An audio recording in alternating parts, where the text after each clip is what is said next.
So ఫైనల్గా అమ్మవారి ప్రతిమ ఇలా వచ్చిందనమాట. ఇది ఫైనల్ అవుట్పుట్.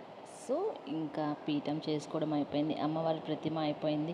ఇంకా ప్లెయిన్గా అలా పెడితే ఏం బాగుంటుంది. సో ఇట్లా సింపుల్గా ఒక బ్లౌజ్ పీస్తో ఇలా ప్లెయిన్ బ్లౌజ్ కానీ డిజైన్ బ్లౌజ్ కానీ ఏదైనా తీసుకోవచ్చు. ఇట్లా ఒక చిన్న కిరీటం లాగా పెడితే సింపుల్ డెకోర్గా ఉంటుందన్నమాట. నేనైతే రెడ్ అయితే బాగుంటుంది, అమ్మవారి ఫేస్ ఎల్లో ఉంది అనేసి ఇట్లా రెడ్ కలర్ బ్లౌజ్ పీస్ తీసుకొని, నా దగ్గర డిజైన్ది లేదు, లేదంటే డిజైన్ది కూడా బాగుంటుంది. ఇట్లా ప్లెయిన్ తీసుకొని మొత్తం ఓపెన్ చేసేసి ఇట్లా పైన ఫ్రిల్స్ పెట్టుకోవాలి. మిగతా క్లాత్ అంతా కూడా నేను ఎలా చూపిస్తున్నానో అట్లా ఫోల్డ్ చేసి ఇట్లా జిగ్జాగ్గా ఫోల్డ్ చేసుకోవాలన్నమాట. ఇలా ఫోల్డ్ చేసుకున్న తర్వాత పైన ఫోల్డ్ చేసుకుని ఫస్ట్ బ్యాండ్ కానీ థ్రెడ్ కానీ ఏదన్నా వేసి టై చేసి పక్కన పెట్టుకోండి.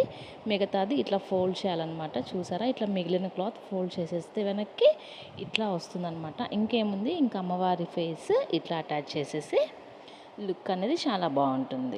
సో ఇది ఫైనల్గా అమ్మవారు విత్ కిరీటం అనమాట. సో దీన్ని మనం ఇంకొంచెం డెకరేట్ చేద్దాము.